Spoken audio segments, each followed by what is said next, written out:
देखिए, बेसिकली क्या होता है कि जैसे डॉक्टर नवल ने शुरू में बोला था, जब ज्यादा फैट की क्वांटिटी बढ़ जाती है, लिपिड्स की क्वांटिटी बढ़ जाती है, तो जो हमारी नलियां होती हैं, जो वेसल्स होती हैं बॉडी की या ब्रेन की, तो उसमें ज्यादातर एथेरोस्क्लेरोटिक चेंजेस आ जाते हैं। यानी कि बेसिकली या तो वो सिकुड़ना स्टार्ट हो जाती है, वहां पे प्लाक फॉर्मेशन शुरू हो जाता है। तो जब वहां पे प्लाक फॉर्मेशन शुरू हो जाता है, तो कोई ना कोई प्लाक टूट के आपके ब्रेन में जा सकता है, थ्रोम्बस जिसको बुलाया जाता है, तो वो स्ट्रोक पैदा करता है। तब जाके वहां पे जब वो रुकता है, तो ब्रेन में खून और ऑक्सीजन की सप्लाई बंद हो जाती है। उसकी वजह से उस एरिया में स्ट्रोक होने के चांसेस बढ़ जाते हैं। ओबेसिटी एक नोन फैक्ट है। मोटापा जो है एक नोन फैक्ट है स्ट्रोक के लिए।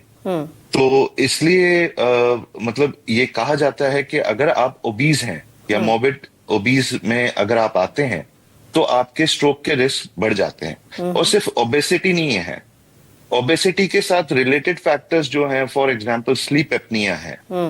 अगर कोई ओबीज है और अगर सपोज कीजिए, मान लीजिए कह लेते हैं कि उनका लिपिड या उनका कोलेस्ट्रॉल लेवल अभी के लिए फिलहाल नॉर्मल में भी आ गया, बट अगर उनको स्लीप एपनिया हो रहा है बाय चांस, तो वो भी एक एक कारण बन जाएगा मतलब स्ट्रोक स्लीप होने एपनिया का। यहाँ कहने का मतलब है कि नींद की समस्या।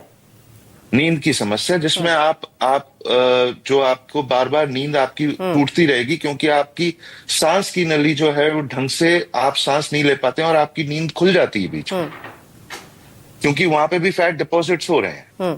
तो दैट इज वाई ये एक बहुत बड़ी समस्या बन जाती है, एक बहुत बड़ा इशू बन जाता है। Obesity does not hit you on one ground, it hits you on every ground possibility. So that's why मतलब ये एक जगह से आपको नहीं मारती है, आपको डिफरेंट जगहों से मारती है।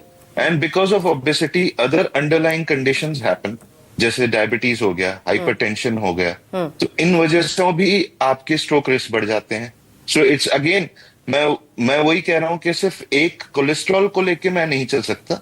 दे आर अंडरलाइंग कॉजेज ऑल्सो जो उसके साथ आपको फ्री में मिल रहे तो हैं। डॉक्टर यहाँ पर ये भी समझाइए, क्या कुछ मार्कर्स हैं कि कोई मोटा व्यक्ति है और उसके हार्ट अटैक या स्ट्रोक के चांसेस बढ़ सकते हैं, तो वो क्या कुछ मार्कर है जिस पर ध्यान देने की जरूरत है? क्या सिर्फ बीएमआई ही बता सकता है कि आप ओबीज हैं और आपको बीमारी हो रही है, या फिर कुछ और भी मार्कर्स हैं? नहीं, देखिए, बीएमआई तो आपका ओबेसिटी का मार्कर बता रहा है। वो तो आपको ये दिखा रहा है कि आपका जो ओबेसिटी लेवल है वो कितना है, कितने लेवल पे आप खड़े हुए हैं, बॉडी मास इंडेक्स जिसे आप बोलते हैं, बीएमआई। राइट। उसके अलावा जो आपको चेक कराना चाहिए, दैट इज 6 मंथली और एटलीस्ट क्वार्टरली। आपको अगर आप बीएमआई में अगर आप ओबीज आ रहे हैं, तो एटलीस्ट आपको अपने एक डॉक्टर से कंसल्ट जरूर करना चाहिए, ताकि आपके लिए एक पूरा प्लान डिसाइड हो सके कि आपके क्या क्या मार्कर्स या कार्डियोवैस्कुलर हेल्थ की पूरी एक जांच हो सके, एक न्यूरो हेल्थ की पूरी जांच हो सके, ताकि आगे जाके आपको ये सारी प्रॉब्लम्स ना आए। क्योंकि अगर आप इन चीजों में खड़े हैं ऑलरेडी, आप ऑलरेडी ओबीज हैं और आपको ये सारी प्रॉब्लम्स हैं, so you need early intervention, इससे पहले कि बहुत लेट हो जाए। इससे पहले कि क्योंकि बहुत इसमें लेट हो जाए, और इसीलिए जरूरी होता है कि आप समय रहते टेस्ट भी कराएं। डॉक्टर